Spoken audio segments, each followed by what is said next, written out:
Bismillahirrahmanirrahim. Assalamualaikum warahmatullahi wabarakatuh.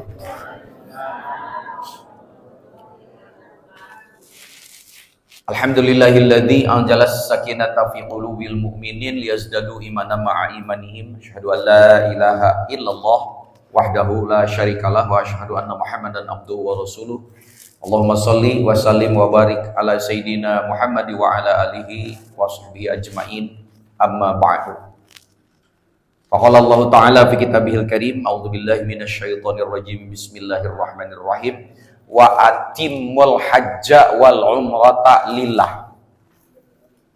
Wa qala ta'ala aidan, faman farada fihinal hajja fala rafatha wala fusuqa wala jidala fil hajj.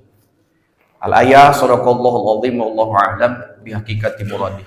Hanya kepada Allah kita cantolkan kolbu kita, karena percayalah bahwa tercantolnya kolbu kepada Allah itulah sumber kebahagiaan dan itulah inti keikhlasan. Dan ketika kolbu kita lepas cantolannya dari Allah, maka itulah sumber kesengsaraan dan sumber sia-sianya ibadah.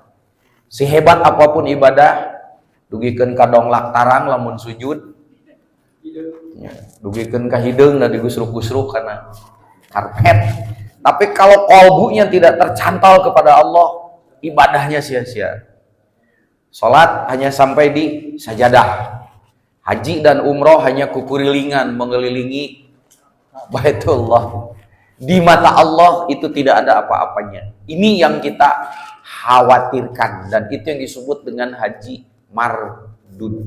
Semoga ya, dengan kumpulnya kita di sini, biwasilah kesepuhan kita semua, semoga kita diberi ilmu yang bermanfaat sehingga ibadah kita tidak sia-sia. Amin ya Allah ya Rabbal alamin.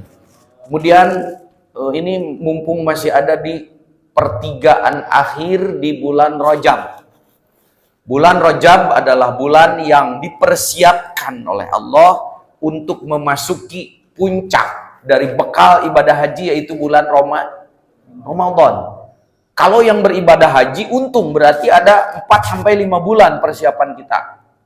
Rajab, Sya'ban terwah. Orang menyebutkan terwah. Ganti mana ya? Nggak apa-apa, dari kata rawaha. Rawaha itu artinya senang-senang. Kenapa disebut senang-senang? Karena bulan puasa arek ripuh gitu cenah. Yang tadinya suka makan ngagayem wae gitu kan, mamah biak. Iya, nah, jadi di bulan Rawah teh seseepan gitu. Nanti bulan puasa mah kita teh nggak bisa artinya, makanya disebut bulan Rawah. Yang benar itu adalah Sya'ban. Rawah juga iya, tapi itu dari berdasarkan budaya. Jadi Rajab, Sya'ban, Ramadan. Makanya doanya juga Allahumma barik lana fi wasya' itu warawaha. Ya. Jadi Sya'ban wa balighna Ramadhana. Saparantos Ramadan apa? Setelah Syawal.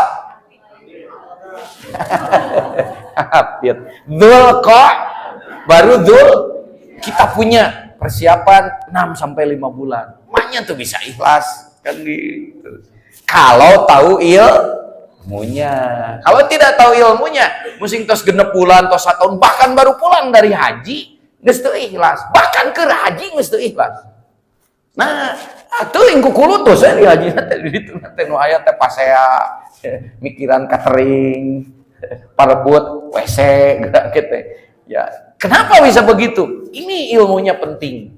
Makanya hari ini kita berdoa.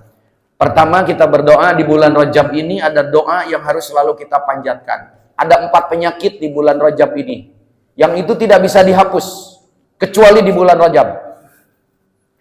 1, bohong. Yang kedua, munafik.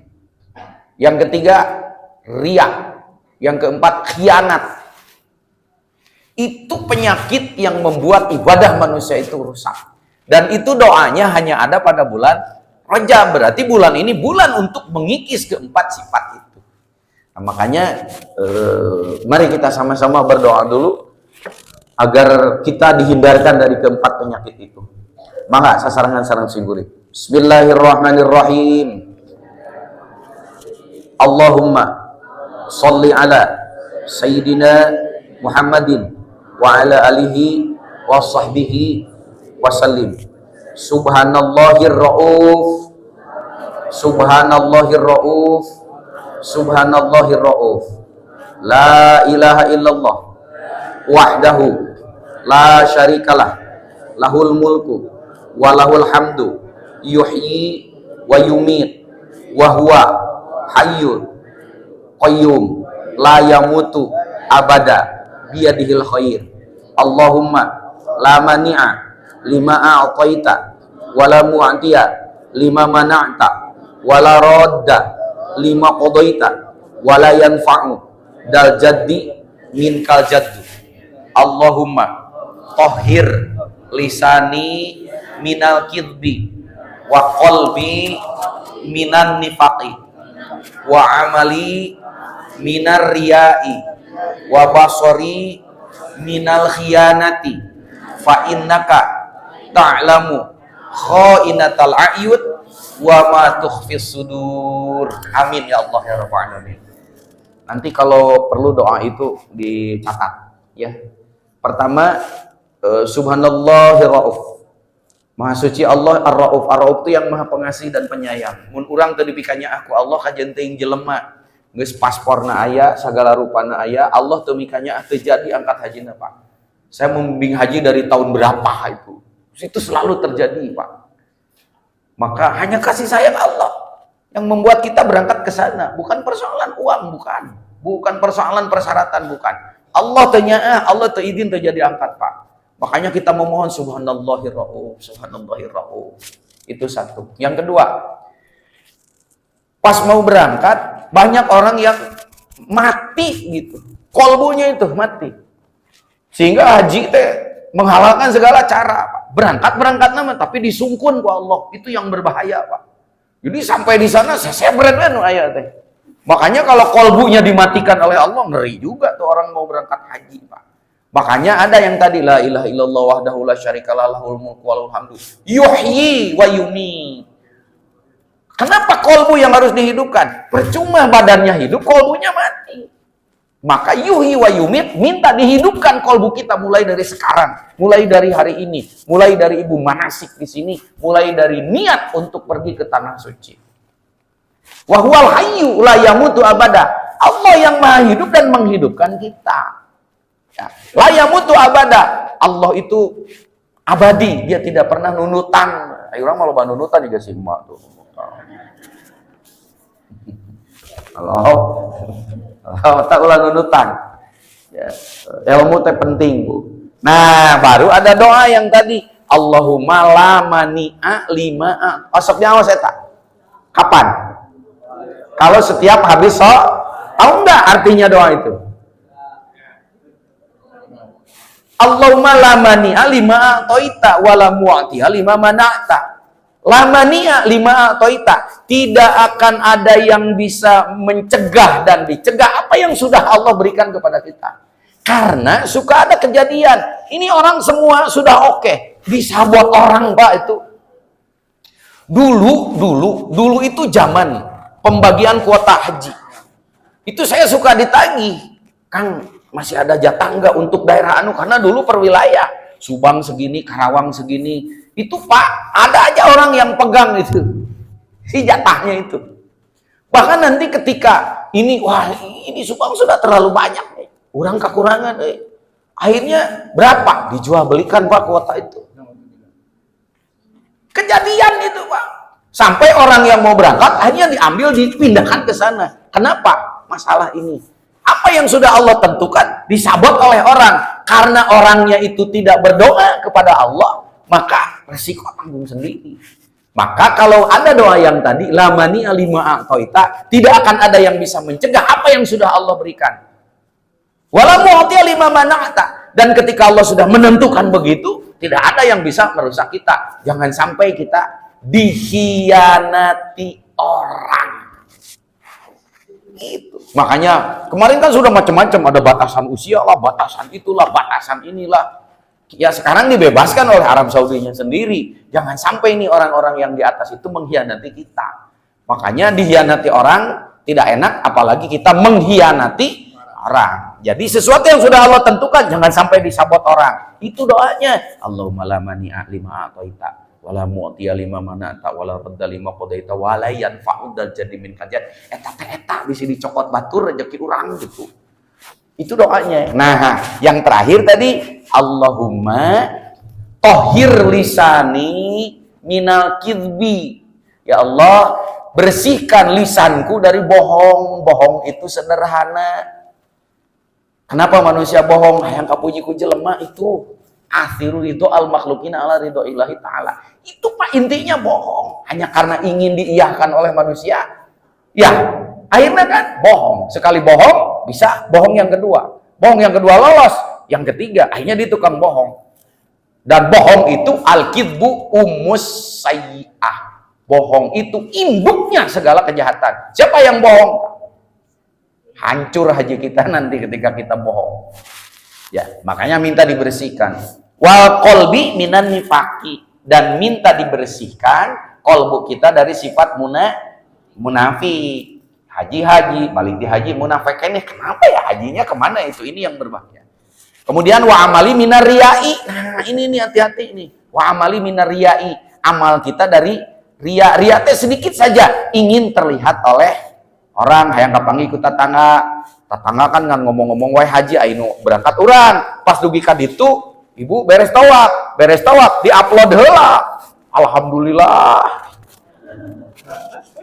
Orang-orang mah susah, saya mah sudah ada nih di belakang kita. Alhamdulillah, terima kasih atau saya doakan ya upload. Beak siapa halana tah. Iya, gak capek-capek. Leungeur gitu. Ieu mah keur tahiyat. Di-upload. Bisa gitu? Bisa. Iya, berarti ke tahiyat anu ieu dipake ngamera.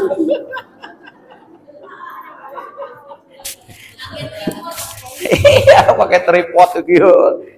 Nah, ini pekerjaan-pekerjaan yang sepele tapi merusak ibadah haji kita. Makanya doa yang tadi itu penting. Allahumma tohir lisani minal kidbi wa qalbi minan nifaqi wa amali minar riyai wa basori minal khiyanati. Nanti banyak Pak dihianati orang, dibodohin orang.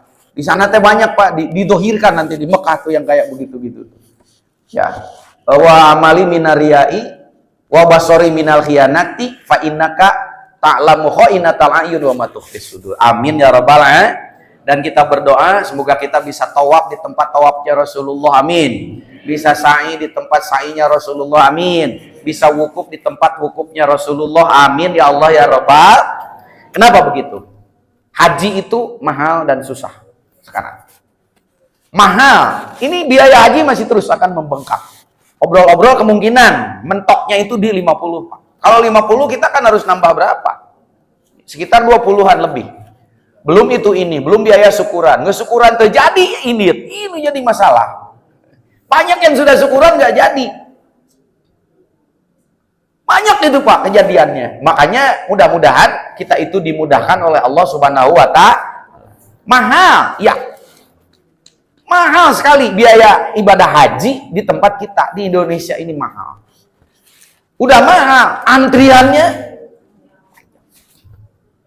Jadi kalau Bapak tidak benar-benar memohon kepada Allah, waduh. Halo,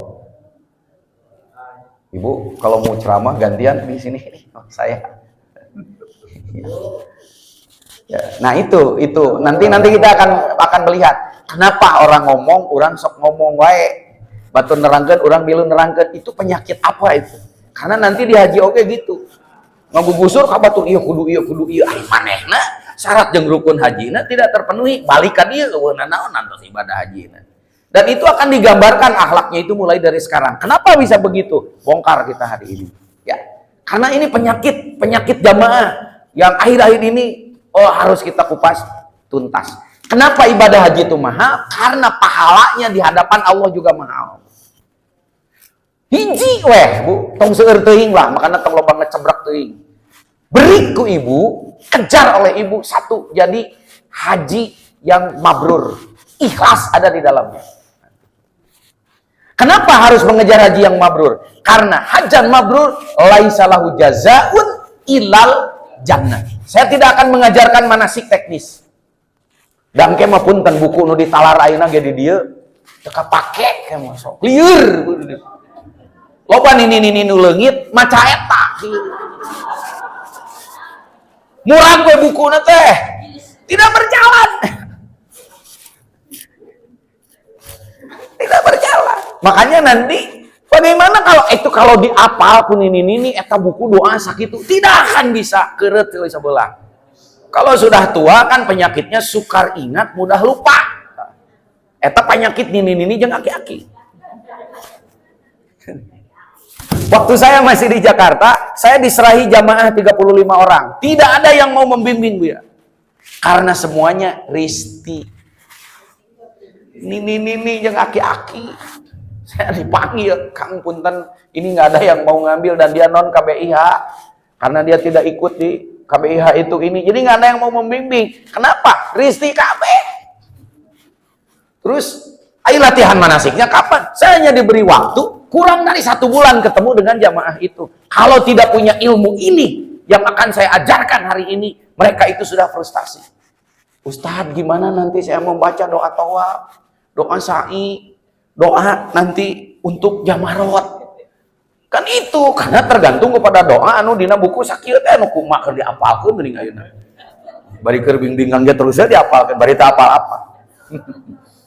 Tenang. Islam itu luar biasa ilmunya. Baik. Nah, ada hadis Bukhari Muslim ini yang luar biasa. Di dalam hadis Imam Bukhari Muslim dikatakan, barang siapa yang beribadah haji dengan ikhlas, makanya topik hari ini. Barang siapa yang beribadah haji dengan ikhlas, lalu dia tidak berbuat dosa, yang dimaksud dosa di sini bukan dosa-dosa besar begitu dah. Eta mah urusan pribadi dia dengan Allah. Karena siapa tahu di antara kita, ya, di antara kita kan ada rahasia-rahasia yang mungkin orang tidak tahu. Yang tahu hanya kita dengan Allah dan malaikat. Ya. Nah, yang dimaksud dosa di sini minimal yang tadi 3, fala rofatha, wala fusuqa, wala jidala. Ulah rofas, ulah fusuk, ulah jidal. Saya terangkan dulu, apa itu rofas? Rofas itu berpikir ngeres. Anu lumpat nate karena syahwat. Itu baru syahwat, belum 2 watt, 3 watt. Tapi saya percaya kalau sudah tua-tua, ropas ini kemungkinannya kecil gitu. Tapi teu eueuheun da geus aki-aki oge. Lamun ningali bujur orang Turki mah kadang-kadang lieur Pak gitu. Kenapa Al-Quran menyatakan tidak boleh ropas? Karena syahwat itu adalah salah satu sisi kehidupan manusia. Usia boleh 70, tapi urusan syahwat masih 17 bisa jadi. Ropas itu kayak begini nih. Ini bapak-bapak, kakek-kakek lagi tawaf, pas tawaf begini, husuk karena merem. Begitu matanya dibuka, di depan ada orang Turki, bujurna gede. Cek bapak-bapak teh, alah, ieu bujur. Ieu mah bacaan di jerona, ngeretek lah gitu. Kayak apa ya kalau bujurnya segede gini? Itu ropas. Kayak begitu ropas teh. Tiba-tiba mikir ngeres. Pas lihat orang Turki, anjir, ieu meni herang ieu ropas. Kayak begitu. Saya tidak tahu itu bapak-bapak. Oh, iya. Kalau nenek-nenek gimana? Jadi ropas itu sesuatu yang tergambar di alam pikiran dan itu mengganggu syahwat kita. Salah satu syahwat yang paling berat memang syahwat masalah kebutuhan biologis. Tapi syahwat itu macam-macam, termasuk kepada hubu syahwati minan nisa'i wal banina wal qanatiril muqantarah minad dhahabi wal fiddah. Misal begini, ada orang dia lupa, padahal tidak boleh memakai pakaian gelang dan lain-lain. Tapi kita melihat ada orang pas lagi tawaf begini, eta orang Libanon kok pakai ini ya? Itu Pak, sudah termasuk ropas. Jadi hal-hal yang terkait dengan syahwat, waspada. Syahwat itu muncul di alam pikiran. Alam pikiran menerima informasi, kalau nggak dari sini, dari sini. Kalau nggak dari sini, kalau nggak dari sini, dari ini yang harus dijaga berarti untuk ropas itu. Misalnya begini, pas lagi tawaf, gigiran orang Afrika, hidungnya gini-gini. Pas yuk, nanti ngomong langsungnya, yuk, kita orang Afrika, mana baunya? Dari mana itu? Ya, terus ke asalnya kan melihat dulu, ih mana hidung, pasti deketan, ih mana bau, ini dengan ini, terus ke sini kan ngomong, tong deket kadinya, bau itu mah orang Afrika, ke sini, kecil itu Pak, makanya kenapa harus menjaga alam pikiran kan itu. Walau fusuko itu termasuk sombong, merasa aku paling, ih etamanya meniripuh gitu, kakaraki oge urang mah jag-jag. Nah itu jamaah yang 35 orang yang diserahkan ke saya dan tidak ada yang mau membimbing karena dianggap sudah tua dan bakal repot membimbingnya. Kejadiannya sebaliknya. Ada orang dari Telkom waktu itu yang ngenyek ke saya pembimbingnya, Ji, kok maunya kamu ngebimbing Risti? Kenapa? Repot siang kayak itu. Nah, biarin, saya bilang. Yang membuat mereka jag-jag, sehat, bukan engkau. Apa? Allah. Alhamdulillah, dari 35 orang yang Risti itu, nggak ada satupun yang sakit. Justru dia, si pembimbing itu, 3 hari sebelum wukuf, punten, dia lagi olahraga, kecengklak ininya. Sampai mau wukuf, dia tidak bisa bangun. Fusuk itu namanya. Jadi fusuk itu hal-hal yang membuat kita itu berdosa. Contohnya apa? Sombong, merasa aku paling, atau ada mamakil. Enggak. Kepada Allah saja, sehingga kita terhindar dari perbuatan-perbuatan yang seperti itu. Sombong, merasa aku paling, itu masuk pada fusuk. Jidal, apalagi jidal ini karena tidak bisa mengendalikan emosi. Akhirnya kesenggol sedikit, marah, perebut WC, hayang pangharep nawai. Sampai orang nanti akan terasa, terutama pada saat wukuf. Pada saat wukuf, kadang-kadang kita antri untuk ke WC itu. Akhirnya kita nggak sabaran. Begitu nggak sabaran, nggak tahu diri lagi. Udah masuk di WC, biarin dah gua udah di dalam. Akhirnya, punten, tapi kan kak, waduh, padahal mah udah 2 guruhul sudah selesai. Ini mau mani lama, kencing juga lama. Seenaknya sampai digedor-gedor sama temennya. Akhirnya apa? Memancing orang untuk kesel, Bapak jidal. Bapak tidak bertengkar, tapi membuat orang jadi kesel kepada Bapak. Bapak penyebabnya jidal juga. Itu yang dimaksud dengan tidak berbuat dosa. Nah, barang siapa yang beribadah haji dengan ikhlas, tidak berbuat dosa, maka menurut hadis Imam Bukhari Muslim, ketika dia pulang ke sini, itu persis dosanya diampuni, persis seperti bayi yang baru lahir. Ikhlas dengan tidak berbuat dosa. Kenapa begitu? Ayat yang saya bacakan tadi, Quran Surat Al-Baqarah ayat 196, wa atimul hajja wal umrata lillah. Waspada dengan ayat ini menurut para ahli tafsir. Karena setiap ibadah itu ada kode perintahnya. Misalnya sholat. Kalau sholat, akim yang dipakai. Akimis sholat. Ya. Kalau zakat, wa itai.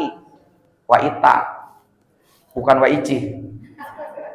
Wa itais zakat. Kalau puasa, kutiba. Kutiba alaikumus. Kenapa haji yang dipakai wa atimu?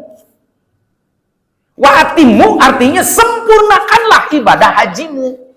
Ini menurut Imam Ali Syariati, kalau yang dipakai kata wa atimu sempurnakanlah, maka waspada di dalam ibadah haji yang mahal itu akan banyak yang merusak kesempurnaan ibadah.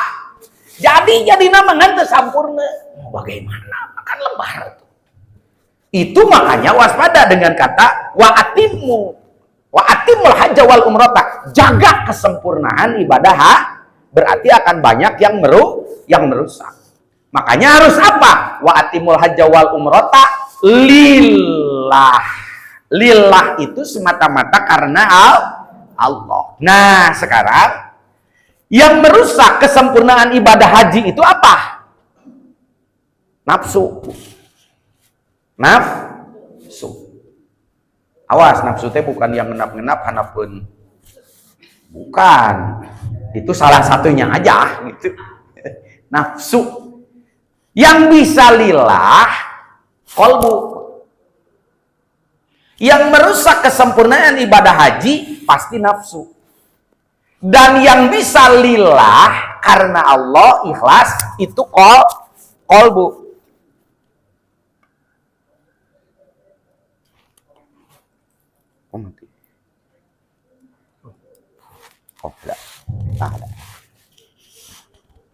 Karena itu maka ini ilmu yang jarang di manasik-manasik manapun jarang diberikan ini.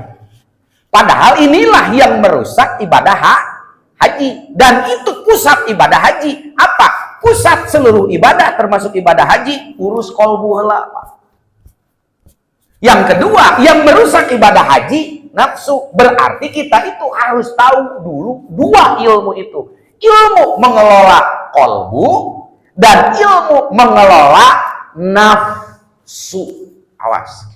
Karena kalau ini tidak dikelola, maka ibadah haji itu hanya itu. Qalbu nafsu, qalbu nafsu, qalbu nafsu itu. Kalau tidak diberi ilmu ini, meskipun manasiknya tamat sampai dapat sertifikat, belum tentu pulang ke sini membawa nilai ibadah haji yang mabrur, yang ikhlas ada di dalamnya. Apa itu hubungan qalbu dengan nafsu? Awas. Qalbu pusat seluruh ibadah. Ibadah yang tidak pakai qalbu, yang qalbunya tidak jalan, sia-sia. Sholat yang dinilai, sholat yang khusyuk. Khusyuk tempatnya di mana? Nah, bukan di sini khusyuk. Khusyuk itu di qalbu. Maka ayat Al-Quran menyebut, alam yakni lilladzina amanu antahsya'a qulubuhum lidzikrillah.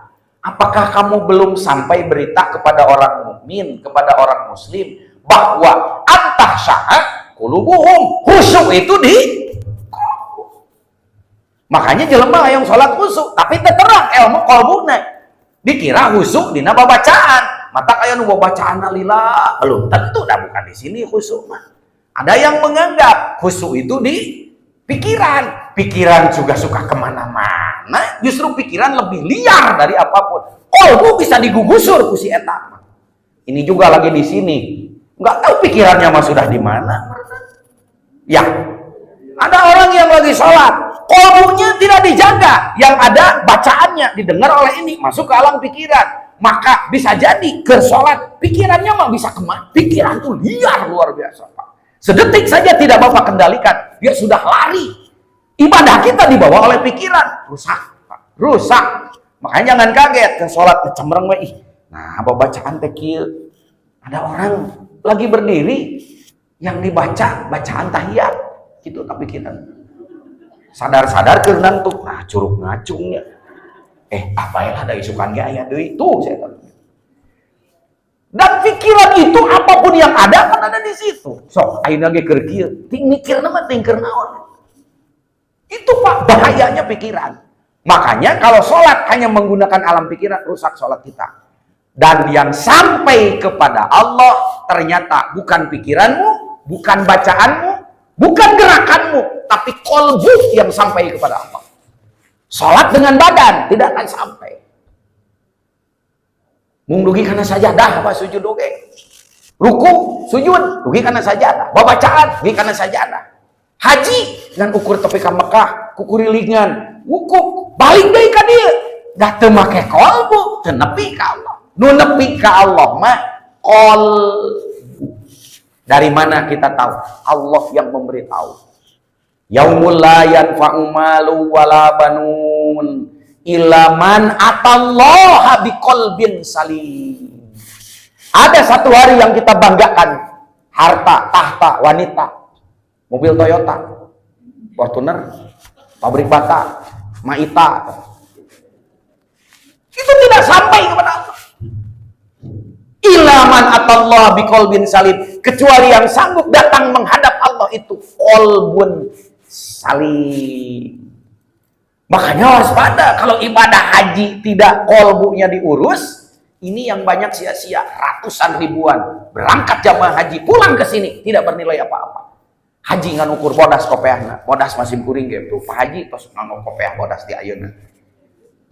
Datang ka dieu, haji kusluna, mungkus suluna unggul, datang ka dieu, haji tambah koret, mah ya balik di Mekah. Haji jadi panitia tukang judi. Koret tambah koret, sombong tambah sombong, kemana ibadah haji nih? Karena kolbunya tidak diurus. Sholat, ketika kita sholat, kolbunya tidak diurus, tidak akan sampai badannya, sampai kepada Allah hanya kolbu. Maka ilmu kolbu ini penting. Itu yang saya ajarkan kepada para jamaah sekarang, disebutnya fikih kolbu, ulah ngurus fikih jasad. Dalam ibadah haji, fikih jasad penting supaya tahu syarat rukun ibadah haji. Untuk apa? Supaya sah, ya enggak? Apa yang diurusnya? Fikih. Fikih apa? Fikih jasad. Itulah fikih yang kita kenal sehari-hari. Tapi kan jelema teh lain awakna hukul meureunnan. Kan manusia itu ada ruhnya. Inti ruh adalah kolbu, Pak. Maka kalau kolbunya tidak diurus dengan fikih kolbu, ibadahnya hanya sebatas dohir. Karena ibadah kolbu ini akan menentukan ini ibadah diterima atau enggak oleh Allah. Ada ibadah yang sah, ada, tapi tidak diterima. Bisa jadi. Bisa jadi sah menurut fikih, tapi di mata Allah tidak bernilai. Nah, sekarang kolbu itu adanya di mana? Eta heula, Bu, nu kedah terang supaya orang jelas sasaranana. Kolbu itu biasanya diterjemahkan hate. Tapi hate menurut fikih kolbu dengan menurut dokter beda. Kalau hate menurut dokter sebelah sini disebutnya liver. Ya. Padahal bukan itu. Di mana? Saya tanya. Ibu punya hati enggak? Osok sakit hati? Osok. Udah pakai hati wae tuh. Kalau sakit hati itu tangan larinya kemana? Kemana? Kadieu. Kemana? Ya, ke dada sebelah. Lucu, abdi mah mana nyeri hati. Ya. Pernah tuh, lucu, abdi mah nyeri hati. Itu lil isyarah bahwa kolbu yang dimaksud Quran, yang dimaksud oleh ilmu adalah ini. Paisepan eta mah kolbu di dinya mah nu aya pusat kehidupan. Sumuhun akan cek hadis. Ingat, di dalam tubuhmu ada segumpal yang kalau itu rusak seluruh kehidupan fisikmu. Betul. Ya, salah satu jalur darahnya saja terganggu, tidak benar. Makanya harus dijaga kesehatannya selama 6 bulan ini. Jangan banyak makan makanan yang berlemak, yang berminyak, kayak tangki kan berminyak. Minyak curah sekarang untung pada mahal. Ya. Ternyata kolbu yang dimaksud yang pertama adalah jantung. Benar. Kata siapa? Kata Imam Ghazali. Ini disebut kolbun sonburiyun. Namanya kolbu yang seperti buah sonburi. Itulah jantung. Tapi apakah tempat cahaya iman, ikhlas, takwa itu di situ? Bukan di situ, tapi di dalam itu ada yang berbentuk nur, namanya kolbun nuroniyun. Jadi di dalam kolbu yang itu ada yang goibnya, ada ruhnya, seperti di dalam tubuh kita. Tubuh nama iya, nu di jero nama pan goib, naon roh. Tak rohna kolbun sonburiyun, namina kolbun nuroniyun. Kita mah suka menyebut hati nurani dari kata nur. Ya, hati nurani teh eta nur. Kolbun nuroniyun itulah yang merupakan pintu terakhir yang menuju ke alam ruh yang ada di dalam tubuh kita. Pantokna teh eta, Pak. Dina kolbu eta anu napal dina ya jantungan eta teh aya pantokna. Pantok nate untuk masuk ke alam ruh, saya ibaratkan persis seperti ini, Pak. Lihat botol ini. Botol ini di dalam ada yang bening sekali. Apakah itu air? Itulah ruh kita, Pak. Dan itu pusat kehidupan kita. Ruh etama tara sare, tara belegu, mungun maksiat. Dia mah hanya ingin dekat kepada Allah saja. Karena dia merupakan percikan dari Allah. Inilah hakikat kehidupan kita tuh itu. Nah, yang di luar itu ada cangkangnya, botol ini. Inilah plastiknya. Itulah tubuh ini, Pak. Ya, tubuh ini tidak akan berharga kalau yang di dalamnya sudah tidak ada. Persis seperti botol ini. Botol iya hargaan kusabab aya nu herangan caina. Caina tos teu aya, botolna kosong. Punten dipenyetkeun, dialungkeun, paling dicokot ku pemulung. Naon bedana jeung awak urang? Tubuh kita juga begitu, kalau ruhnya sudah tidak ada, tidak akan dihargai. Bapak meskipun sudah kakek-kakek, diampihan keneh ku emak-emak. Nah, aya rohan keneh.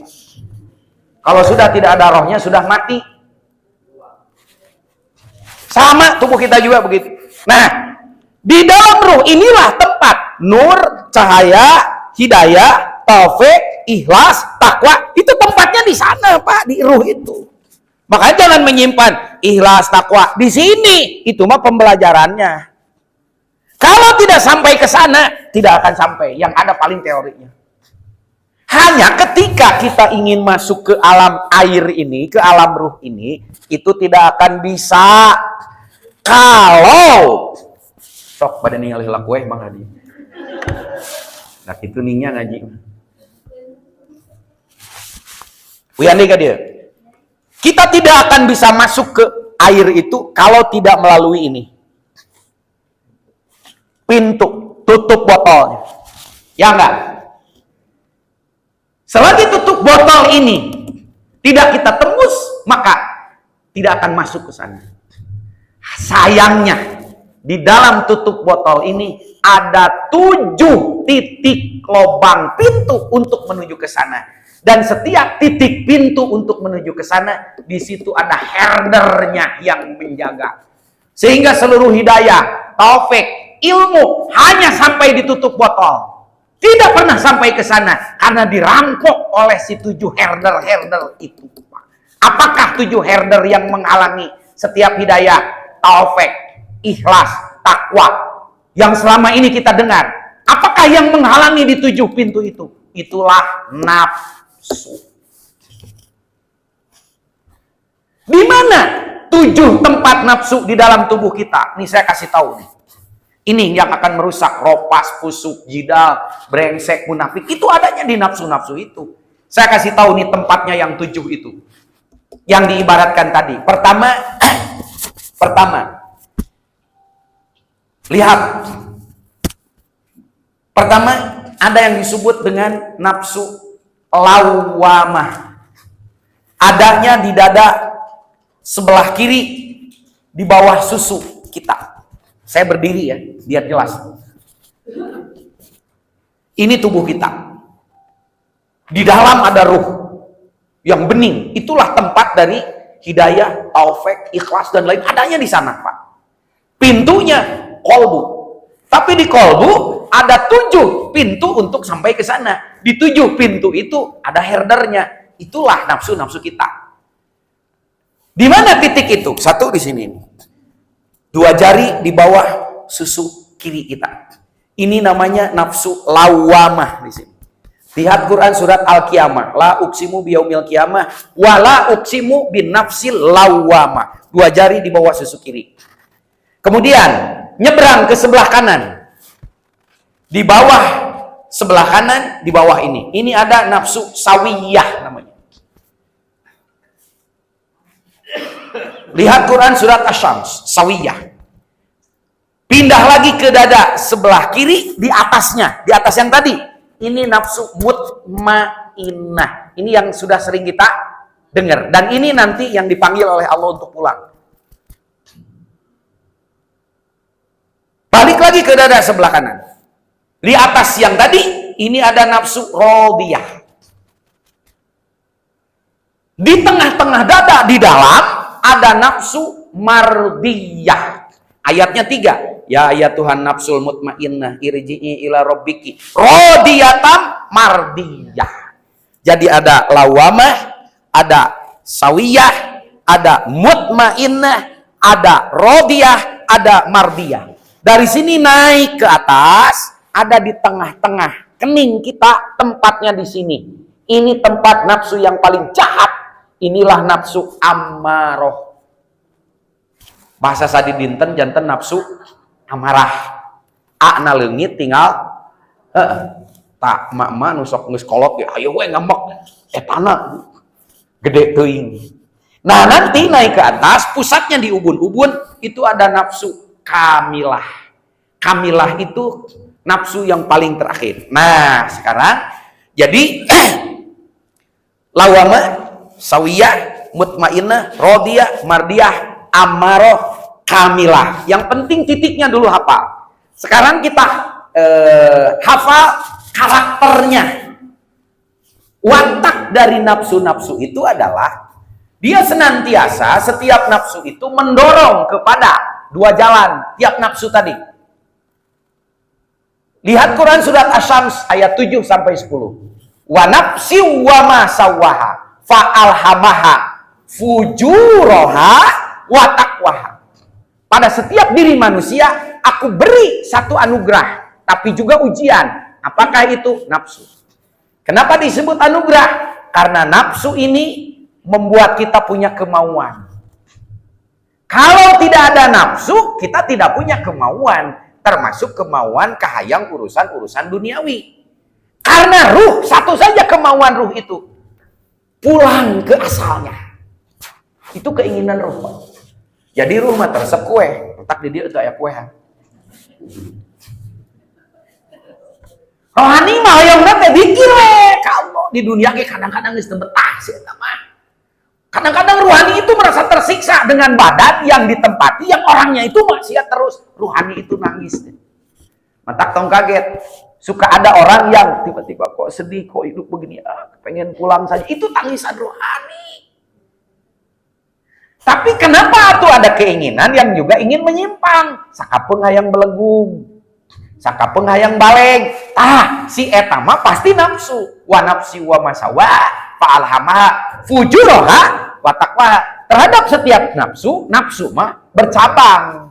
Matak nusok bercabang pasti si eta. Pertama dorongannya kepada keburukan, yang kedua kepada itu setiap nafsu. Sakapeung nyuruh edan, sakapeung nyuruh eling. Matak hirupna edan, eling ngan loba teuing edanna. Matak hirupna edan. Ya. Jadi kalau yang begitu-begitu harus tahu sekarang. Oh, nafsu, tah model ayeuna kieu. Heueuhnya di pepatahan ngawuluh. Iya kumaha lamun haji urang kieu. Nafsu hade. Tapi balik dia edan deui, do gorengna. Jadi kalau sekarang ada 7 nafsu, ada 7 karakter. Dan 7 karakter masing-masing mendorong kepada kebaikan, mendorong kepada keburukan. Sekarang saya mulai. Dari sini dulu nih yang paling berbahaya. Anu nafsu nomor 1 paling berbahaya. Yang ada di antara 2 kening. Itulah nafsu ammaroh. Quran surat Yusuf ada. Nafsu ammaroh itu nafsu yang paling luar. Dia lebih pekerjaannya ammaroh. Ammaroh itu menyuruh. Ta nafsu nusok tu tahti eta. Tetapi kebanyakan menyuruhnya kepada hal-hal yang buruk, bersifat syahwat, kelezatan duniawi, karena harta, karena duit, karena dunia, karena kadaharan, karena kesenangan. Itulah nafsu amarah. Matak geus kolot seutil we karena urusan dunia si eta. Sudah tua masih kepada makanan-makanan yang padahal dengan makanan itu berapa kali dia diantarkan ke rumah sakit. Juga ibu-ibu resep karena sambal seblak level 15 habak di dahar mencret bawa ke rumah sakit, alhamdulillah sembuh. Nggak sembuh, seblak deui si eta. Nah, inilah yang membuat manusia itu jidal, fusuk. Ya, Ropas, si itu Pak. Jadi kalau nanti di Mekah itu hanya ada orang yang dia betul mikiran ibadah, mikiran teh catering, aya dahar jadi koret, disesepkeun, tepikeun kalau asin ke bawah towab. Dongeng ya, ieu mah aya jamaah. Eta koretna moal aya, samel Pak, diasupkeun kana jaket gitu. Di bawah towab. Atuh pas kieu teh urang teh jadi urang ge ka bawah. Nah, jamaah teh bau tarasi ceuk urang teh. Cian sia si eta urang. Pas tepi ka maktab teh, Kang ka dieu sih. Aya eta naon tadi kadupak, sambal cep cenah. Nah dibawa, udah di dieu mah beak wae atuh cenah. Nah ini sodakohkeun tuh si eta. Ya, kakara nepi ka Madinah, batur mah ngejar arba'in. Ieu mah lain ka toko emas we. Da emas Madinah mah cep lamun dijual teh, engke teh emas teh bisa ngaumrohkeun jeung ngajikeun deui. Saya bawa punten ini contoh, baik ke contohnya. Saya bawa jamaah tuan tanah itu dari Jakarta. Itu duitnya Pak. Saya sudah suruh dari Jakarta tukerkeun kana dolar, mun teu kana dolar kana real. Ieu mah teu duit depokan 50, make kaos anu diseletingan teh di dieu nih. Jadi arek ini wukuf tawaf, duit teh asup-asupkeun ka dinya mah gayut lumpang teh kieu. Eta jeung mana? Silih tungguan eta. Tungguan ieu manehna kacai tungguan eta. Kenapa bisa begitu ya? Ada yang baru sampai di Madinah bisnis ngajualan rokok. Rokok teh mah Pak Ji Samsul teh dijualan sabaraha. Kenapa bisa begitu? Nafsu urusan duniawi dan syahwatnya itu tidak dibersihkan dulu. Ada yang sampai ke sana punten, Pak Halul, cek urang mah atuh ka hotel we, ieu manteu Pak di WC. Tapi kan digedoran ku sarerea. Ya Allah ya Robbi. Pagawean teh ngambek we. Kasinggung sautik. Nanti lawamah nih. Ini yang jelek-jeleknya aja ya. Jadi kalau nanti urusannya lapar mata, urusan bawaan, kadaharan, itu iminya nggak bener. Terus ini lawamah itu pekerjaannya alaum, mencela. Maneh nage pi omongeun batur, pi ambekeun batur. Kalau di WC dia paling lama, kalau mandi paling lama, kalau makanan dia paling ingin duluan. Tapi pekerjaannya dia mencela aja ke orang. Salah sedikit, oh boleh gitu, kamu ini gimana sih, ini kan gini nih. Dianya sendiri nggak bener. Itulah yang disebut dengan nafsu jeleknya lauk. Nanti sawiyah itu merasa sok paling pinter, merasa aku paling, itu sawiyah. Nanti ada mutmainah. Mutmainah itu kayak soleh tapi munafik. Kayak soleh tapi munafik. Ibadahnya terus, tapi ibadahnya nggak mikirin orang. Duduk bisa seenaknya, kadang-kadang seenaknya aja, kadang-kadang istrinya nggak ditinggalin, mentang-mentang untuk ibadah. Jadi mutmainahnya itu kayak soleh tapi munafik. Nanti ada nafsu rodiyah. Rodiyah itu enggak ridho kalau dinasehati. Banyak tuh orang-orang tua yang begitu nanti. Ma itu teh salah. Ma jangan begitu. Ih nggak mau dia dinasehati. Maing we. Rodiyah. Nanti ada mardiyah. Kalau mardiyah tidak ridho untuk memaafkan orang. Keikhlasan, dendam, tidak mudah memaafkan nih. Kemudian amarah sudah. Nanti kamilah itu merasa paling sempurna. Apalagi yang hajinya udah berapa kali, ada manasik mah kayak begitu. Nggak usah didengerin lah. Di sana mah nanti gimana kita aja, sok tahu. Ya, di sana mah nanti gimana kita aja. Bapak mah geus pengalaman atuh kayak di ditu. Tenang aja. Geun we lah eta mah urang mah penting mah milu. We kayak di ditu mah kumaha urang, sok tahu dia. Banyak nafsu-nafsu inilah yang merusak kesempurnaan ibadah haji. Makanya nanti kalau ini tidak dibersihkan, maka mohon maaf, ilmu, hidayah, taufik yang mau masuk kepada ruh itu tidak akan masuk. Karena persis seperti air yang melintas di daun talas. Begitu dia menetes, saat itu juga dia keluar. Celak gorolong, celak gorolong. Haji berkali-kali, umrah tiap waktu. Kenapa akhlaknya tidak berubah? Karena nurnya tidak masuk. Karena nafsunya itu yang tidak dibersihkan. Ilmu ini yang tidak pernah diberikan kepada para jamaah haji. Maka kolbunya itu menjadi kotor. Kalau kolbunya sudah menjadi kotor, ikhlas hanya definisi, takwa hanya definisi. Ya, semua hidayah itu hanya melintas saja di telinganya, masuk ke alam pikiran, datang ke sana, dia nggak tahu apa-apa.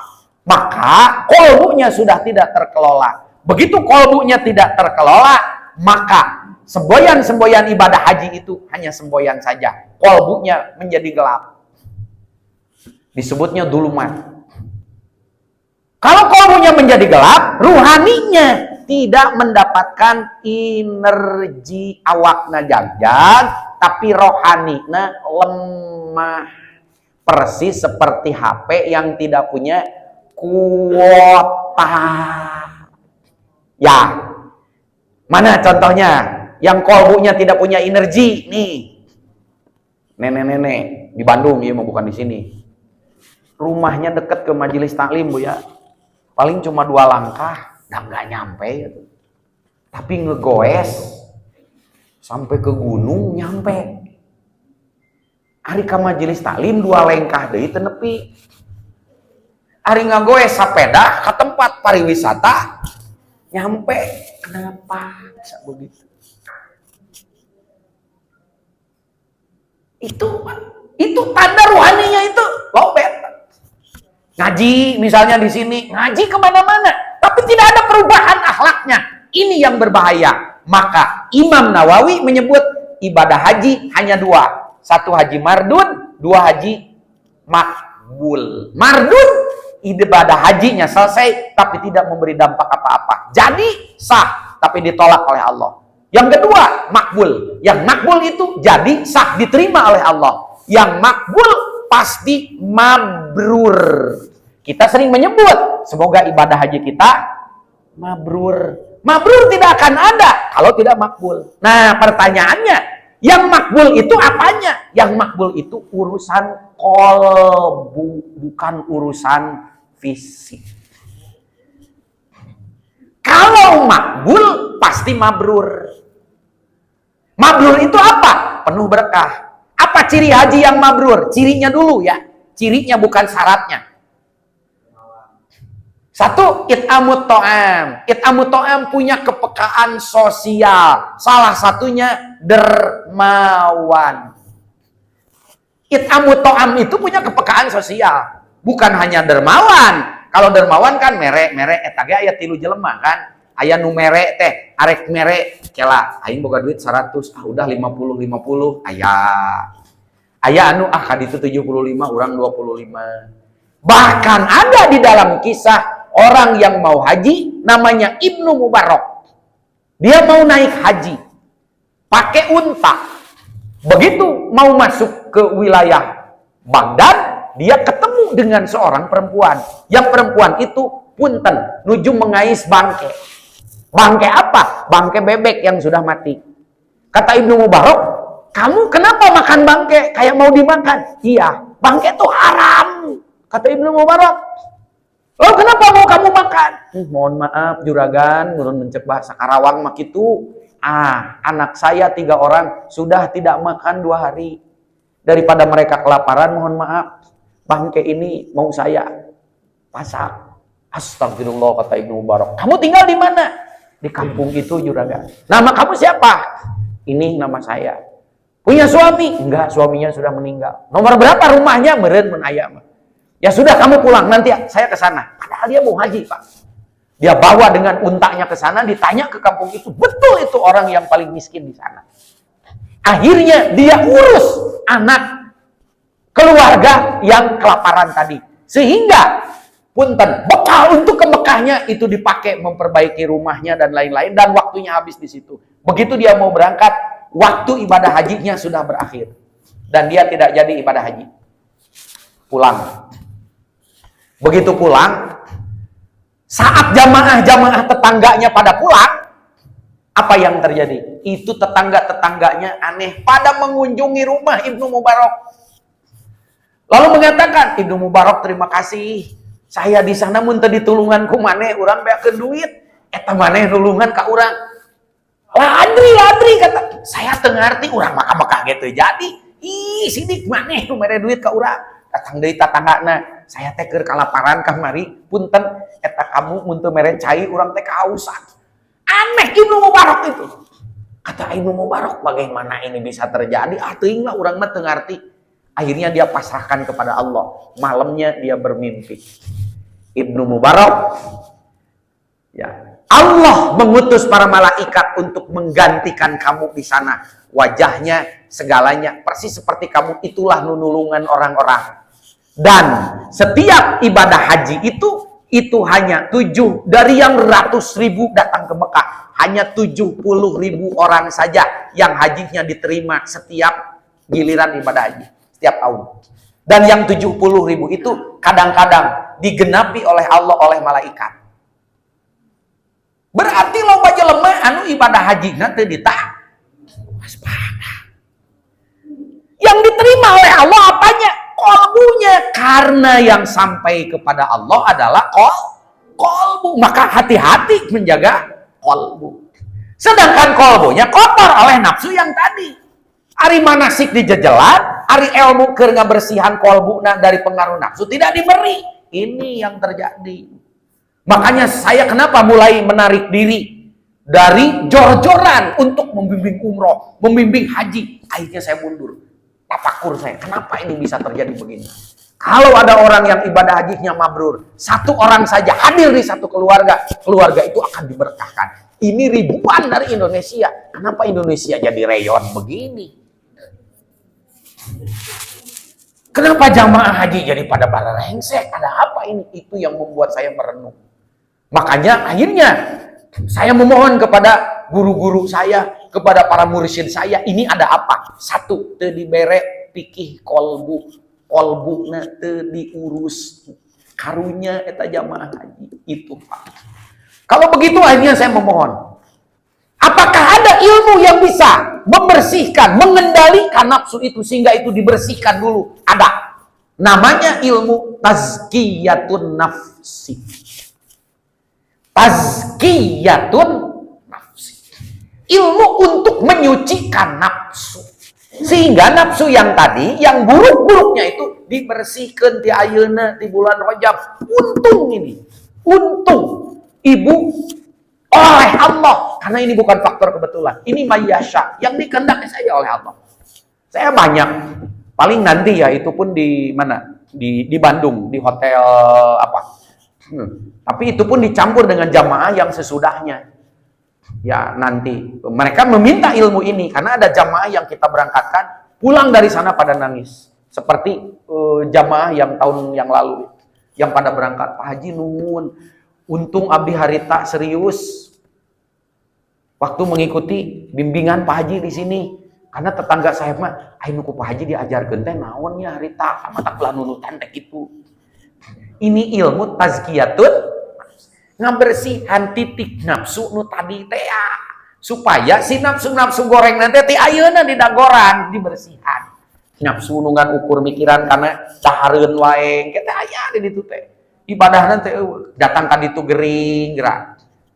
Saya pernah membimbing jamaah ibadahnya itu Allah pekerjaan tidur, ai pulang nepi ka bandara ka dieu pas keluar teh ti WC, ya Allah mana rake igal, rake naon suntangan. Padahal tahu di ditu ge pagawean sare. Ada yang begitu? Ada. Akan ada setiap tahun. Nah, apakah ilmu itu tazkiyatun? Ilmu untuk menyucikan nafsu sehingga kolbunya itu bersih. Karena nanti ikhlas hanya ada di situ. Ikhlas itu akibat. Awas. Ikhlas itu akibat. Takwa itu akibat. Khusyuk di dalam sholat akibat. Kalau akibat, jangan dikejar akibatnya, kejar sebabnya. Ikhlas itu kayak pipis, kayak kencing. Kencing mah teu kudu dipaksakeun karena kencing mah akibat dari banyak minum we sing seueur engke kencing keluar. Ikhlas itu akibat, sebabnya apa? Ada sesuatu yang harus ditanamkan di dalam kolbu supaya keluar ikhlasnya. Ada perintah di dalam Al-Quran, bekal yang terbaik untuk ibadah haji, fatazawwadu fa inna khairaz zadid taqwa. Takwa itu akibat. Berarti aya nu kudu dipelakeun dina kolbu supaya takwana keluar. Gitu, Pak. Nu mahal mah ilmu itu. Nah, untuk menanamkan itu di kolbu nggak bisa kalau kolbunya tidak dibersihkan dulu dari herder-herder yang tadi. Nah, makanya ilmu tazkiyatun nafs naon atuh Pak Isep untuk membersihkan kolbu supaya bersih. Untung ada hadis ini. Likuli syai'in sikolah, pakai sod. Likuli syai'in sikolah wasiqolatul qalbi adzikru. Likuli syai'in sikolah wasiqolatul qalbi dzikrullah. Jadi segala sesuatu ada alat pembersihnya. Pembersih kolbu dari cengkraman nafsu, dzikrullah.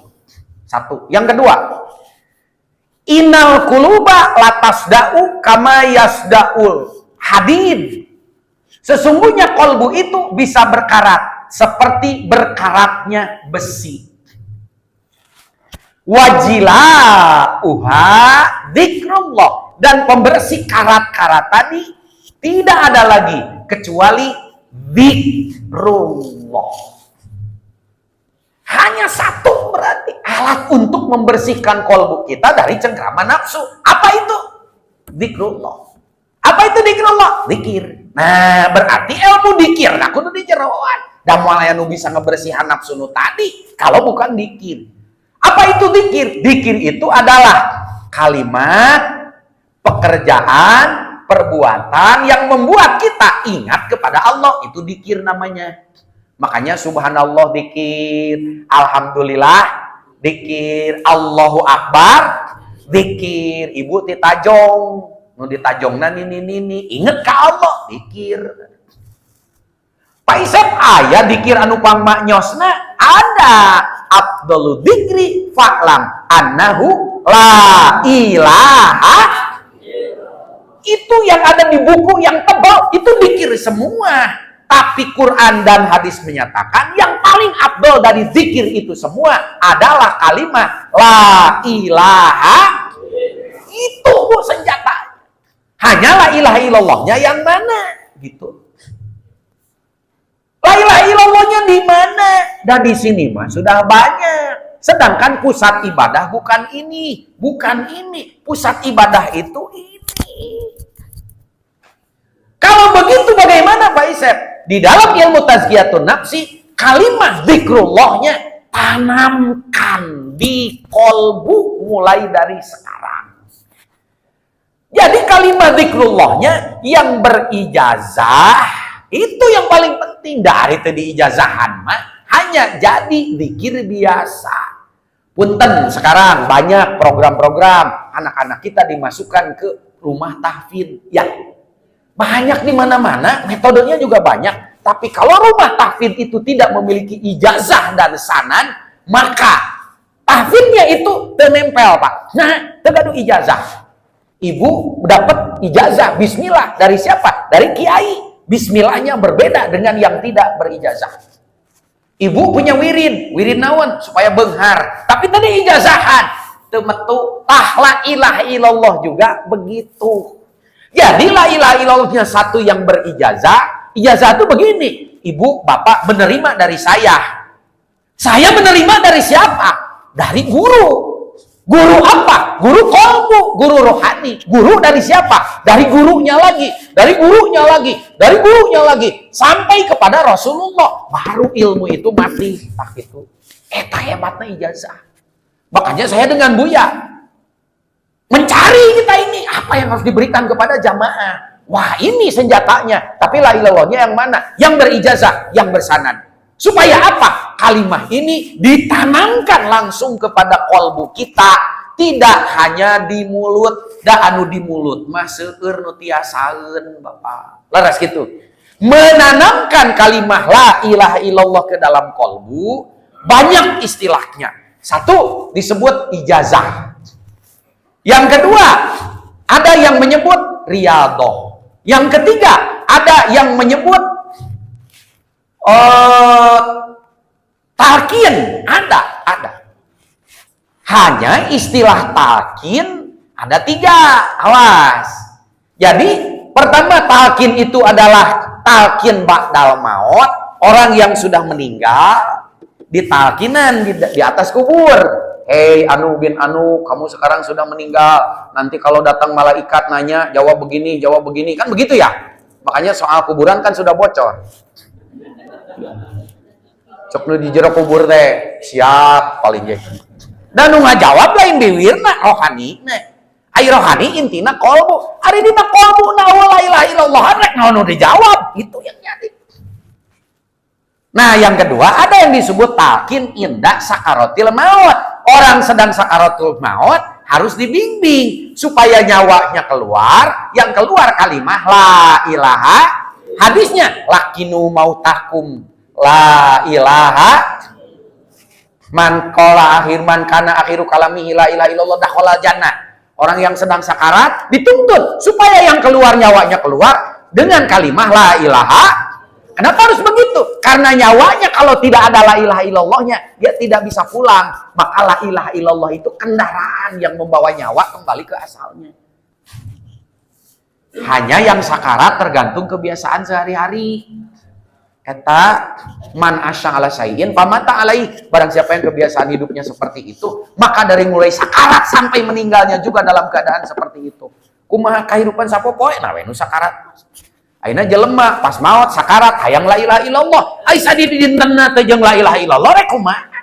Makanya tong kaget. Saya itu jadi dokter S3, pekerjaan saya adalah mohon maaf mengurus orang di rumah sakit yang meninggal.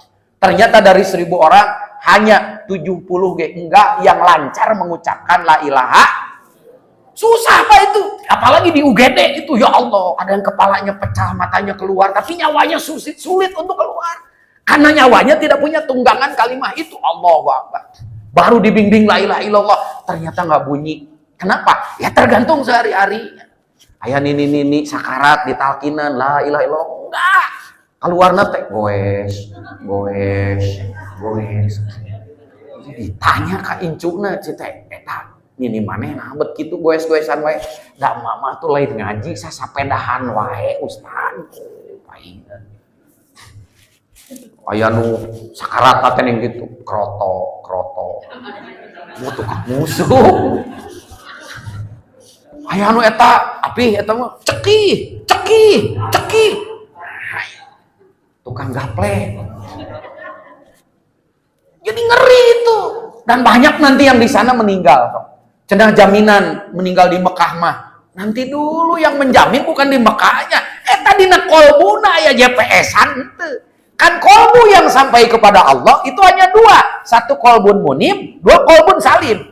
Kolbun munib, kolbu yang di dalam kolbunya punya GPS. GPS-nya apa? Ada la ilaha illallah. Jadi begitu nyawanya keluar, kolbunya nanti ada la ilaha illallah. Dia akan pulang ke sana. Karena kolbu akan terbang kepada yang diingatnya.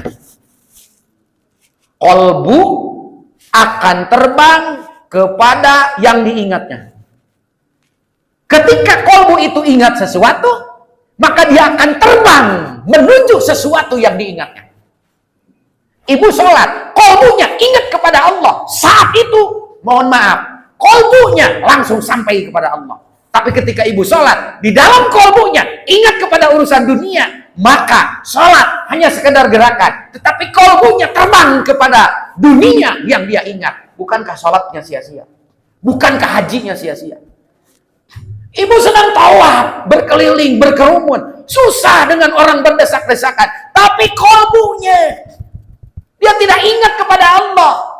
Maka tawafnya juga akan sia-sia. Sa'inya sia-sia. Wukufnya juga sia-sia. Pulang dari haji, dia tidak membawa apa-apa. Karena di dalam kolbunya tidak ada itu. Maka itulah untungnya kita. Tanamkan mulai sekarang kalimat itu di sini. Kalimah itu disebut kalimah ikhlas. La ilaha illallah. Ketemu sekarang. Kalimah ini disebut kalimat taqwa. Dengan demikian ikhlas tidak akan keluar kalau di dalam kolbunya tidak ditanamkan kalimat ikhlasnya, takwa tidak akan keluar, meskipun itu sebagai bekal untuk ibadah haji dan itu bekal terbaik. Kalau kalimat takwanya tidak ditanamkan di dalam kolbunya, ini yang paling penting, lebih penting dari manasik apapun. Amin ya rabbal. Nah, menanamkan kalimah la ilaha illallah ke dalam kolbu, ini disebut dengan istilah talqin dalam arti yang ketiga. Yang pertama talqin ba'dal maut, yang ketiga talqin inda sakaratul maut. Yang ini mengisbatkan, menanamkan, memahatkan kalimat. Ini disebutnya adalah kalimah thayyibah, kalimah takwa, kalimah ikhlas dari sejak hidup di dunia. Mana perintahnya? Ini dia ayatnya. Sabbatakallahu bil qawli sabitu fil hayatid dunia. Kalau kalimat itu sudah ada, ibu mau ibadah apapun silakan, ibadah hajinya tidak akan sia-sia. Itu ibu pentingnya kita ngumpul hari ini. Amin ya rabbal alamin. Bagaimana cara menanamkan kalimat ini? Lihat saya ke sini. Kalimat ini ditanamkan dua cara. Cara yang pertama, ada suara, ada gerakan. Kenapa ada suara, ada gerakan? Suara penting untuk mengalahkan suara-suara yang sudah memenuhi alam pikiran kita. Suara hutang, halo? Suara kredit, halo? Halo?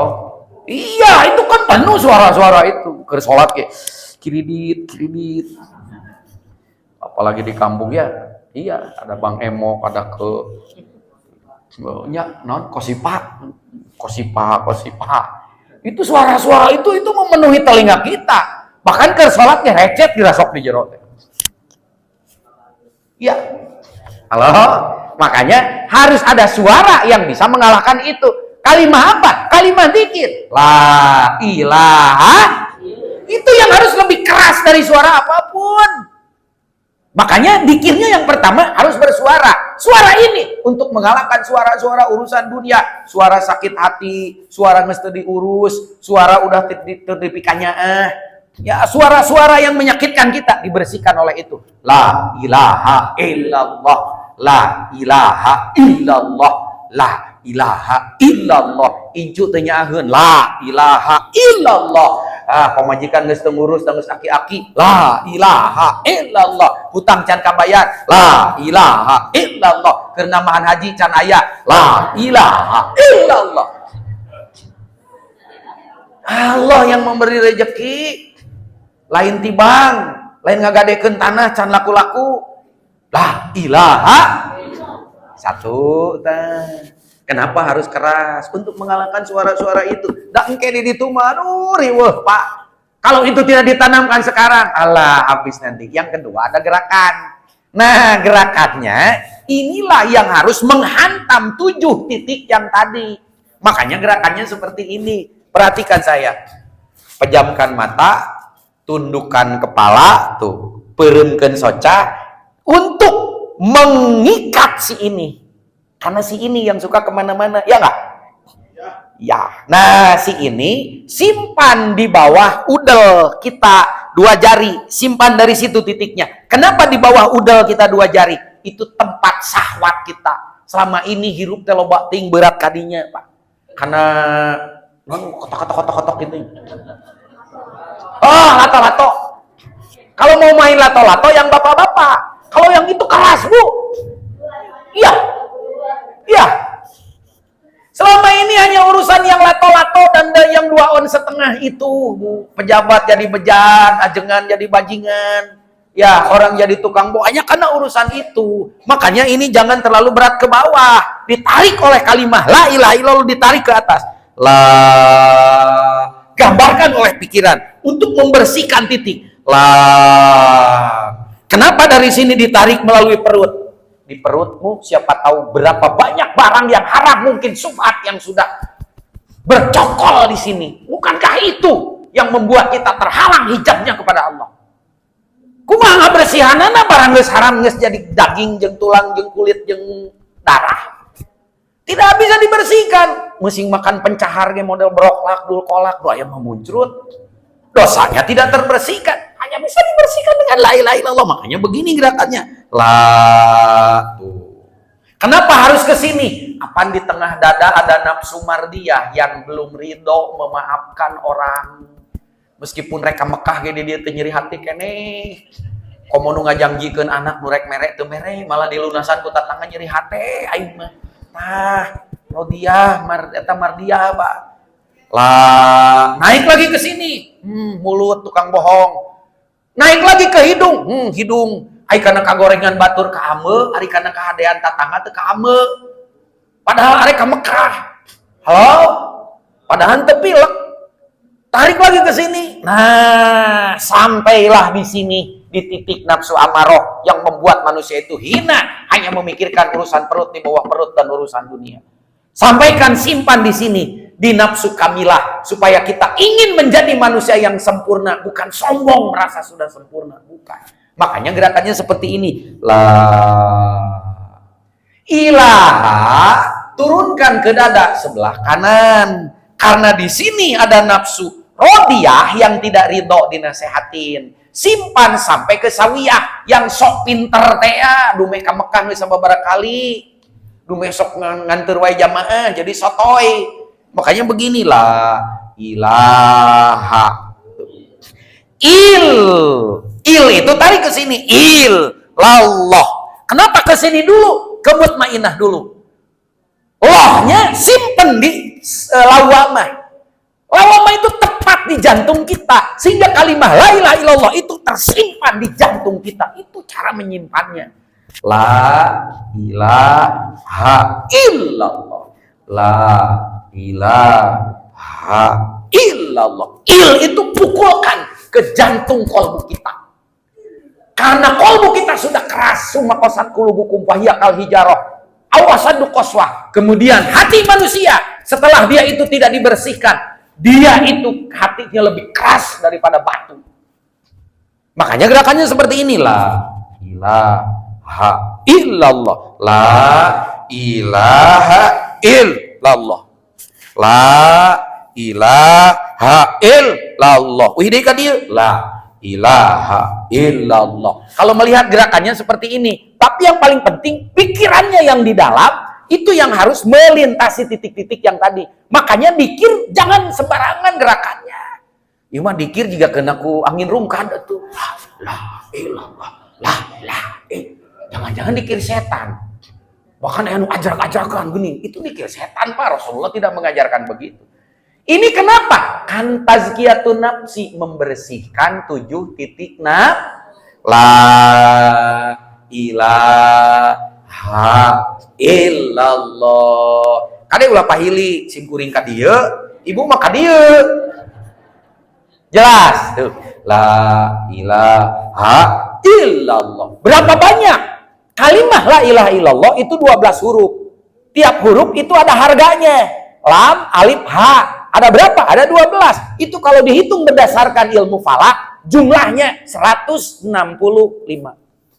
Eta teh dosis. Jika ibu ka dokter, lamun ayeuna ibu dibere obat, dosisnya tepat teu metu. Matak ibu dikir ngan 33, ai dosana jeung nafsuna geus belenggung pisan. Nya atuh asa digerean nafsuna teh. Ya.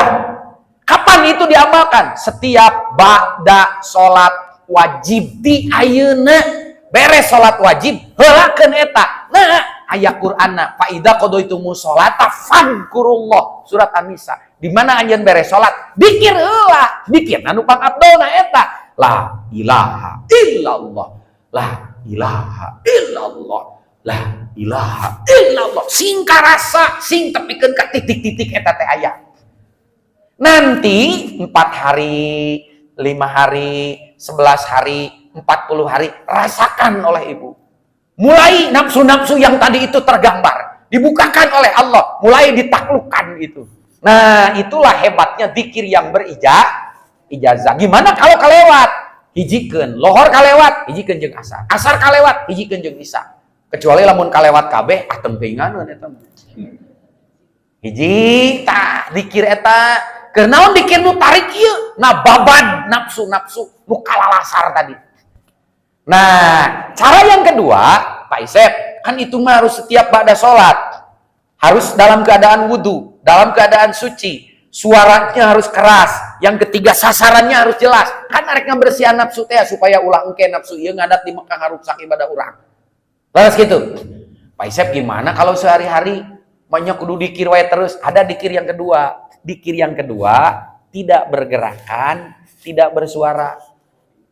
Disebatna dikir hopi tersembunyi. Di mana dikirna? Tuh tingali. Tingalilah ka dia tingalilah. Keun gampang nyatet mah. Pejamkan mata, tundukkan kepala. Sekarang masih pikiran bukan ke situ, tapi ke sini, arahkan ke kolbu jantung kita tuh. Kalau sudah sampai ke situ, tarik nafas. Tahan, lipatkan lidahmu karena lidahmu yang merusak selama ini tidak terkendali.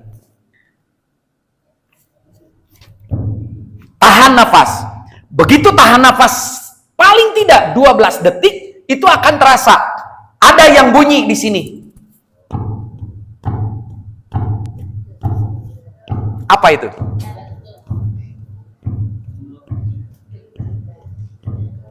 Sekarang ikuti ritme jantungmu. Masukkan kalimah yang paling agung. Inti dari semua kalimah dzikir yang tadi. Apakah itu? Lafaz Allah. Begini cara bacanya. Allahu Allah, Allahu Allah, Allahu Allah, Allahu Allah, Allahu Allah. Hilangkan suaranya. Ini yang dimaksud dengan ibadah yang paling ikhlas. Dan inilah kalimah ikhlas yang ditanamkan di dalam kolbu. Kenapa disebut ikhlas? Karena tidak bersuara, tidak bergerakan. Sampai orang yang ada di sekitar kita tidak ada yang tahu bahwa ada orang yang kolbunya selalu bertaut kepada Allah. Setan tidak bisa mengintip, malaikat tidak bisa melihat. Itulah ibadah puncak yang paling tinggi. Inilah kalimatul ikhlas yang ditanamkan. Kalau ini sudah ada di dalam kolbu kita, maka seluruhnya hanya ada ini saja. Allahu Allah, Allahu Allah. Ibu berangkat, Allahu Allah. Ibu melangkah, Allahu Allah. Ibu sedang mencuci, ibu sedang apapun dari sekarang, isinya hanya satu. Allahu Allah, Allahu Allah. Tetangga menyakitkan, biarkan saja. Aku masih punya Allahu Allah, Allahu Allah. Orang mengatakan, mau bisa init sia. Ke Mekah nage maha. Biarin aku dengan Allahu Allah, Allahu Allah. Ibu punya buku tebal, tidak bisa dihafal karena sudah tua. Ibu harus tawaf, masa harus baca buku? Buang itu semua. Kenapa? Cukup dengan ini. Allahu Allah, Allahu Allah, Allahu Allah. Sampai mulut kita, nafas kita, detak jantung kita, aliran darah kita tidak ada isinya kecuali yang satu ini. Tidak ada kesempatan untuk mencela orang, tidak ada kesempatan untuk ngobrol, tidak ada kesempatan untuk tidur sekalipun. Karena ketika tubuh kita tidur, di dalamnya ada ini. Allahu Allah, Allahu Allah. Kelak, kalaupun Allah mengambil nyawa kita dalam keadaan tidur, jangan kecil hati. Karena nyawa kita sudah punya kendaraan bersama yang punyanya. Siapakah itu? Allahu Allah, Allahu Allah, Allahu Allah. Ini intinya ilmu. Apakah ada dalil ayat Al-Qur'annya? Ada. Mari kita lihat. Haji yang terbaik bekalnya kalimah takwa. Kalimah takwa itu adalah la ilaha. Makanya ketika Rasulullah ditanya, "Ya Rasulullah, apakah bekal haji yang terbaik?" Fatazawwadu fa inna khairaz zadi taqwa. Berbekalah untuk haji. Lain kudu beberengkes nyangan duit dolar segala rupa di gemol lain. Ribu-ribu. Naon ieu? Takwa. Begitu Rasulullah ditanya, "Ya Rasulullah, apa itu takwa?" At-taqwa hahuna, hahuna.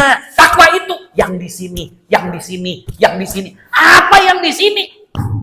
Allah, Allah, Allah, Allah, Allah, Allah. Kalau ibu bapak sudah punya ini, mohon maaf, dalam keadaan duduk begini, tidak tahu di dalam kolbunya, dia hanya bersama yang satu itu.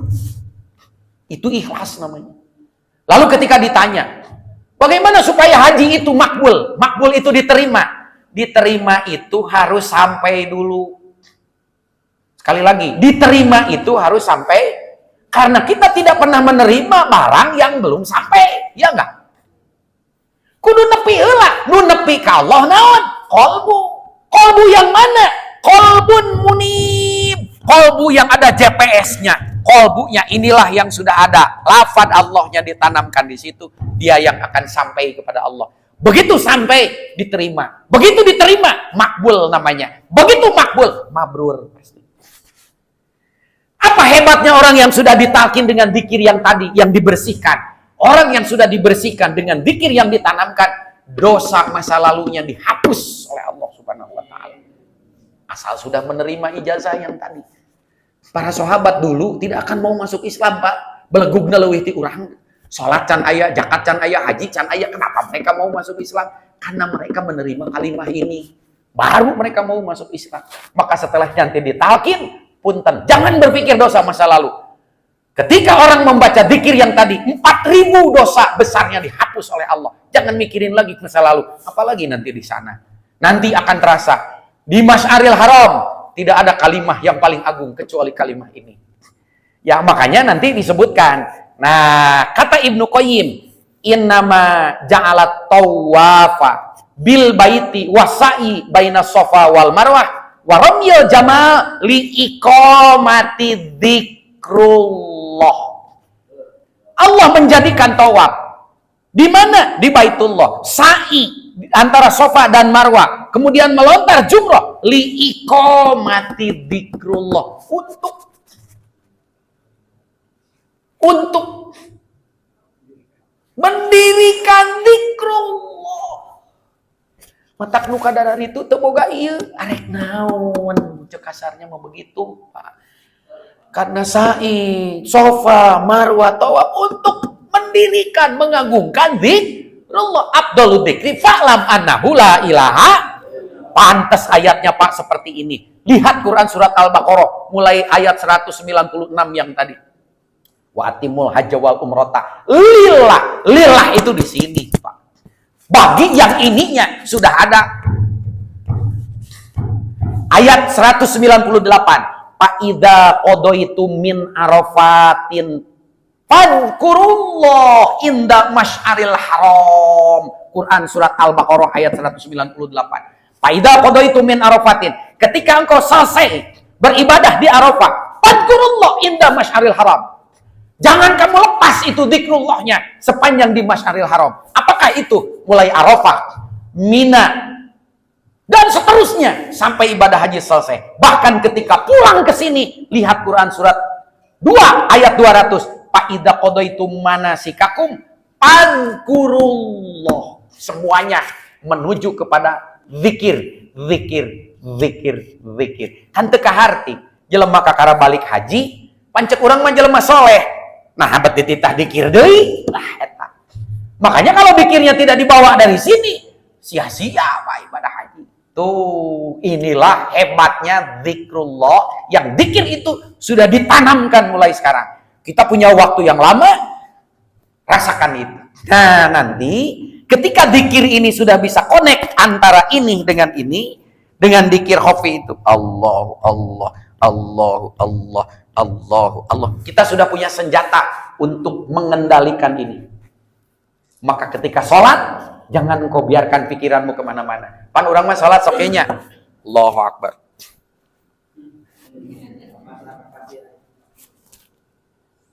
Kalau sudah punya ini, Allahu Akbar. Semua ke situ. Pikiran itu tidak akan kemana-mana. Itu yang disebut dengan khusyuk. Karena khusyuk salah satu artinya adalah tawaddu. Tawaddu itu apa? Sopan. Ciri sopan apa begini? Itu dalam perilaku. Belum ini. Kalau sudah punya ini, mohon maaf, pikiran kita tidak akan kemana-mana. Datanglah hadis yang diungkapkan oleh Sayyidina Ali. Qalbul mu'minin baitullah. Qalbunya orang mukmin itulah hakikat baitullahnya. Baitullah yang syariat di sana. Tapi itu hanya untuk orang-orang kaya, apalagi sekarang mau 50 juta. Tapi ketika lepas dari sana, apakah pikiranmu mau kemana? Tapi kalau Baitullah hakikatnya sudah hidup di sini, maka dimanapun dia akan hadir untuk menyertaimu. Itu hebatnya. Alhamdulillah.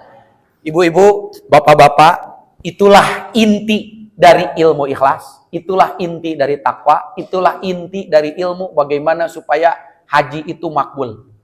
Yang makbul itu diterima kolbunya. Kalau kolbunya tidak ada ini, maka tidak akan sampai kepada Allah. Yang kedua, keuntungannya setelah dapat ini, punya senjata untuk dari sekarang membersihkan titik-titik nafsu kita, amarah, lawamah, sawiyah, mutmainnah, radiyah, mardiyah, kamilah. Inilah yang dikehendaki oleh Allah. Jangan dilepaskan zikir ini dari mulai sekarang seumur hidup sampai nanti bekal di sana semuanya sudah ada di sini. Terima kasih Buya. Wabillahi taufik wal hidayah. Wassalamualaikum warahmatullahi wabarakatuh.